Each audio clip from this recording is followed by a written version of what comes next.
Jingle all the way. There are lots of stories about good little boys and girls, but there aren't many stories about good little dogs.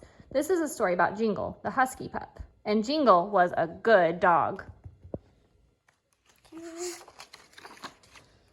He never made a mess. He never chewed holes in things. He never, not even once, kept people awake at night with his barking. And he always, well, almost always, did what he was told.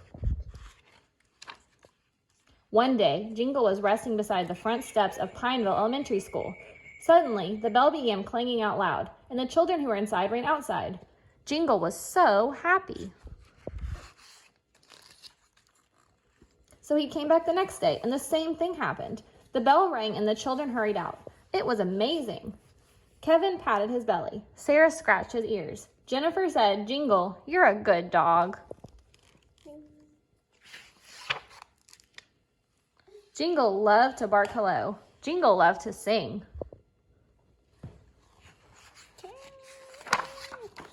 But what Jingle loved most was being with his friends. He liked to race Kevin to the edge of the schoolyard.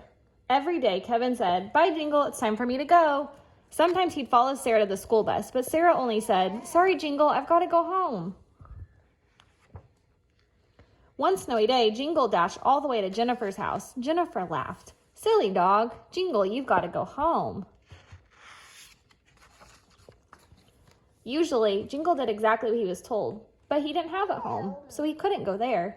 Instead, he went back to Pineville Elementary and waited for the school bell. He waited all night and all day, but it didn't ring. Jingle decided to look for his friends. After all, they were the closest thing he had to family. He searched everywhere, but they were nowhere to be found.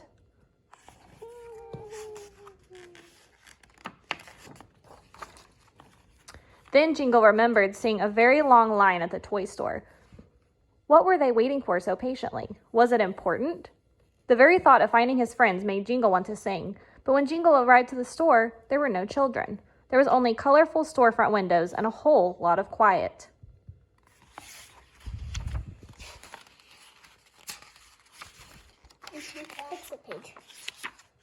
Jingle was tired from all this searching, so he made his way behind the toy store and plopped onto the first soft place he could find and fell asleep. It didn't feel like home, but it was quite cozy.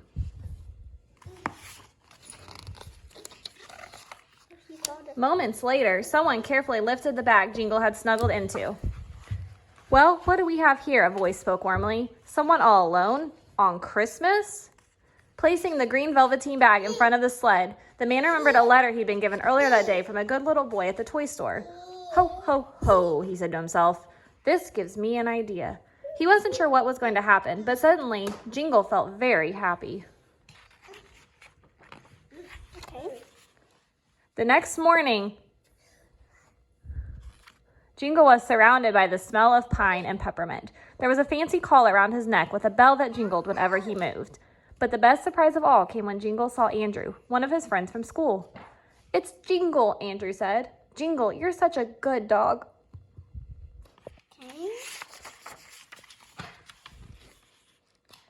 Two friends spent the rest of Christmas Day playing together. Jingle's bell rang merrily all the while. That night, before Andrew turned out the lights in his room, Jingle hopped into the bed. Andrew said, "Jingle, stay." And Jingle did.